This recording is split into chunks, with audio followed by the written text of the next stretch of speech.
Débora, e ontem ficou tudo muito complicado. Aliás, a gente estava no ar quando apagou tudo, Quando né? tudo Apagou ficou o fora do WhatsApp, ar. Tudo ficou fora do ar. Apagou o WhatsApp, apagou o Instagram, apagou o Facebook.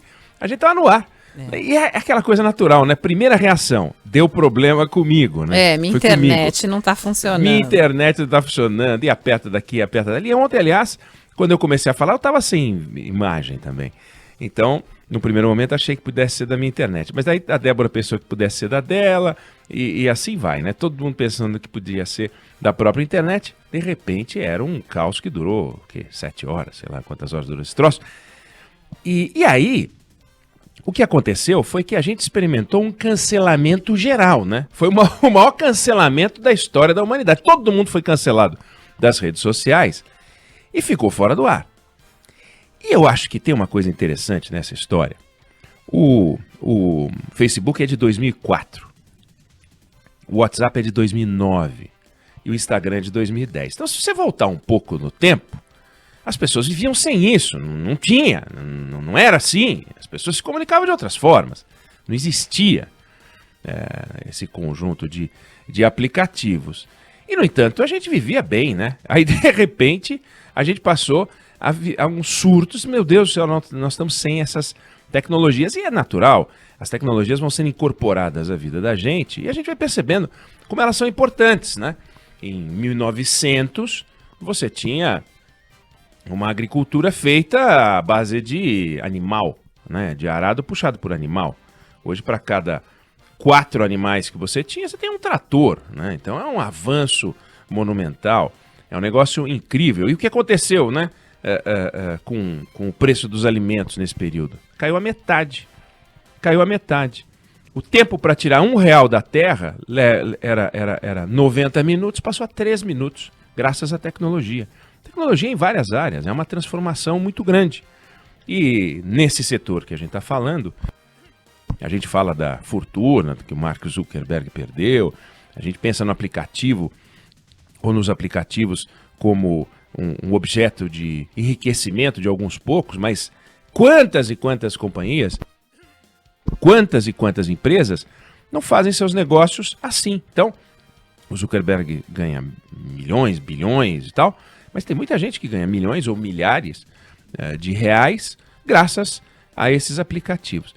E aí, a gente viveu essa experiência do cancelamento. Pois existe, e é importante que a gente fale, a gente voltou atrás, né? A gente voltou no tempo, a gente voltou para isso que eu falei, 2004, 2009, 2010. No entanto, tem gente que vive muito para trás, né?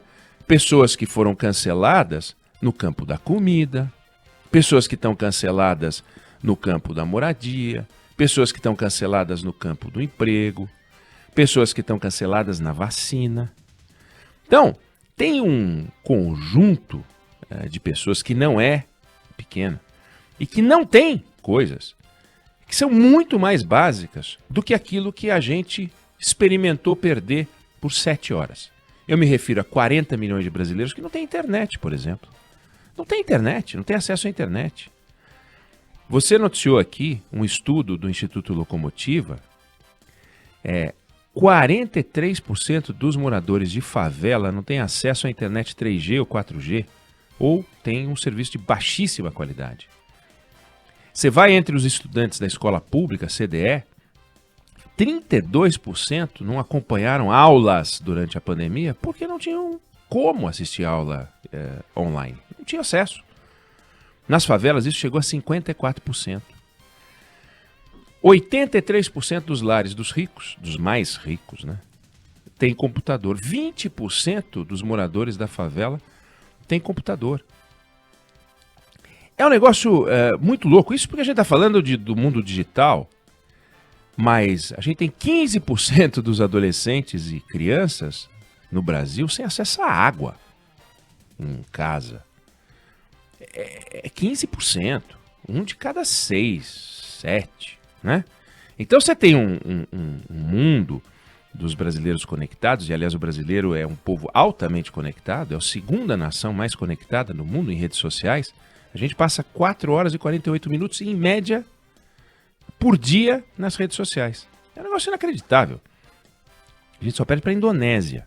O americano que inventou o WhatsApp, Facebook, Instagram, o diabo, eles passam menos de 4 horas. A gente passa 4 horas e 48.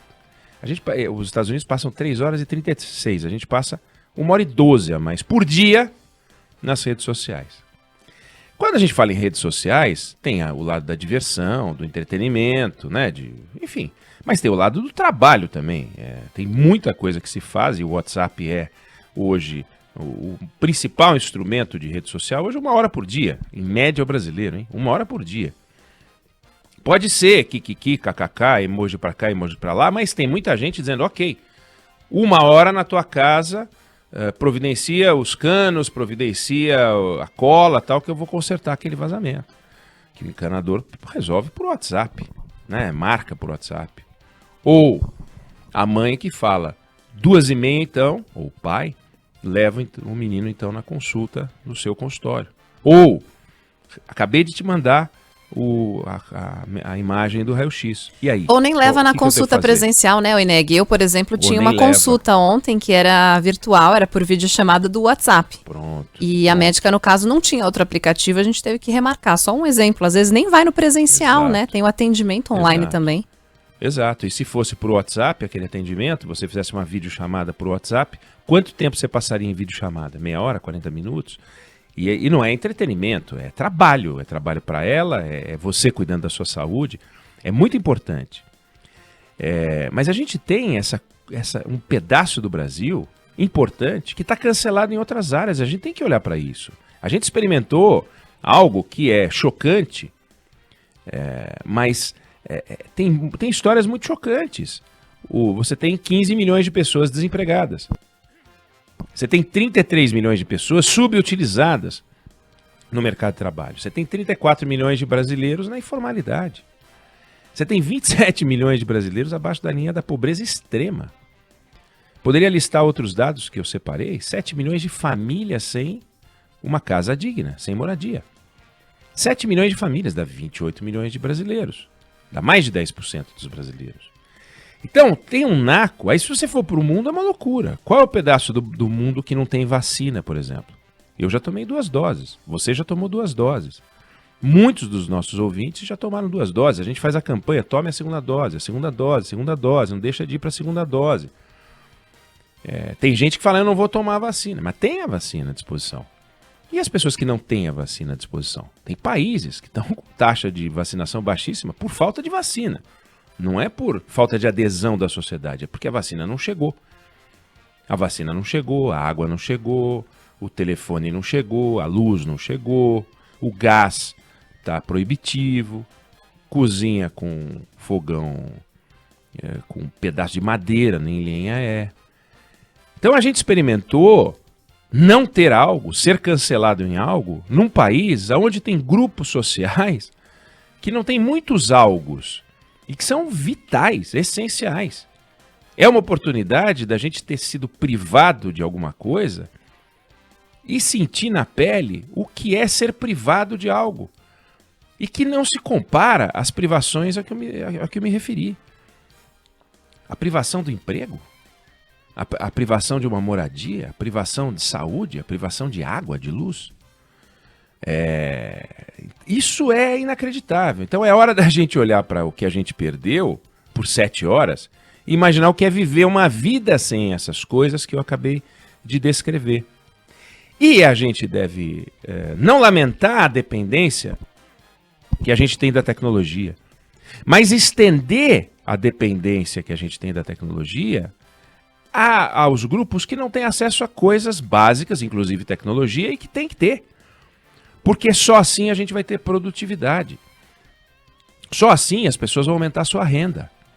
O mundo hoje tem uma renda maior do que tinha em 1950, em 1960, e isso se deve à tecnologia, que deu velocidade, deu agilidade.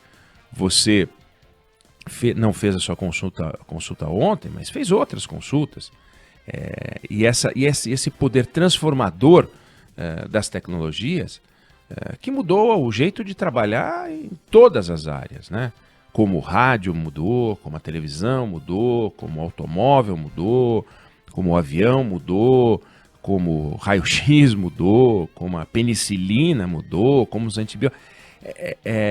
A vacina mudou. Imagina o mundo com essa pandemia sem a tecnologia chamada vacina, sem um avanço tecnológico chamado vacina. O que é o Facebook, o WhatsApp, o Instagram, senão uma forma de relacionamento das pessoas que integra. Então, nessa nossa chamada rede social, e a maior rede social que tem para nós chama-se Brasil. E essa rede social chamada Brasil, tem gente que está cancelada nessas outras áreas. Eu acho que isso que é importante.